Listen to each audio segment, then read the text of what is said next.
think what we need to understand is that the adolescent life, the young teen's life, has its own ups and downs, and these are very formative years. So you have your own vulnerabilities.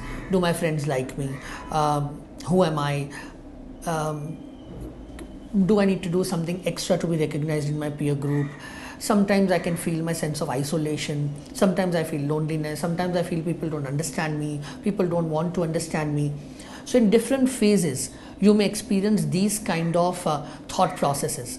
And it's in these vulnerable moments where a game like this can actually get you hooked onto it and have these very, very detrimental side effects. So what happens is you suddenly start feeling recognized. You have this new support system that you feel is a new peer support system who's asking you to do certain acts. When you do them, these people not only support you, they praise you, they welcome you in their group, and the high, that you get, the reward that you get by this inclusiveness that's happening takes away your mind from the harms and the consequences of your action. And that's how young minds get hooked on to these. And this vulnerabilities across this age group, I mean, it can last for a few years. And that's where one needs to be very, very careful, because the only solution of this is how do we make children more media literate. Everybody's been asking me, what should parents do? What should teachers do?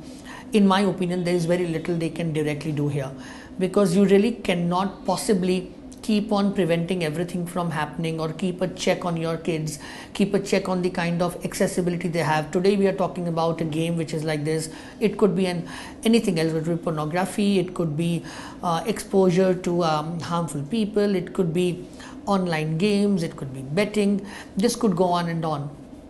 And yes, at one level, as an immediate solution, you can take it off the radar, make sure it's no more accessible. But that's an immediate reaction that we can give as a society. But the key here is what can we do in the long run?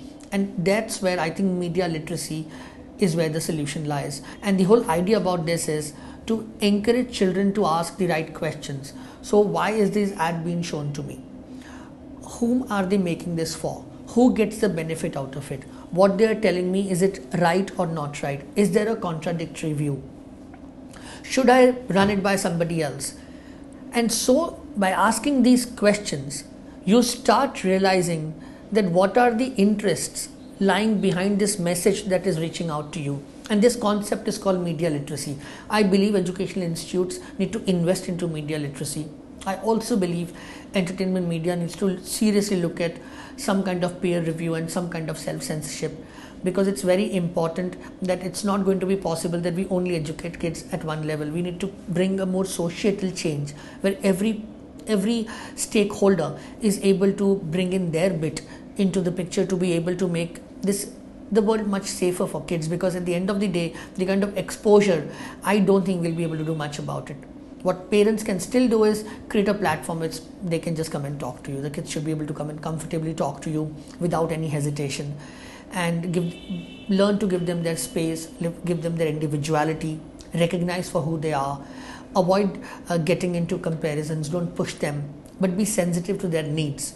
And if that happens, then the connect that between the two generations tends to stay more cohesive. And schools need to, I believe, use a lot of these episodes that happen in our life as teaching moments, and have more discussions in group situations with students, so that they can hear each other's views, and if they are thinking similar or thinking about something, that it could get rectified. And that's how we all bring this together. If you as a parent feel that your son or daughter is getting into some kind of an online behavior which is not healthy for them, then you need to sit with them, share your views, share why you are worried about it. Let the student then talk to you, give them their feedback, and then leave it for a few days. Allow them the opportunity to bring the self-correction. If it doesn't happen, bring the conversation again after a few days. Encourage them to talk to somebody, take them to an expert if you feel that this is becoming an addictive behavior. But you also need to make sure that you don't criticize them severely. You certainly don't punish them. You don't want to create a situation where they feel that you are so upset with this that they hide this. And the fact is, if the kids who are much smarter than all of us adults put together, if they really want to hide and do something, we won't be able to do much about it.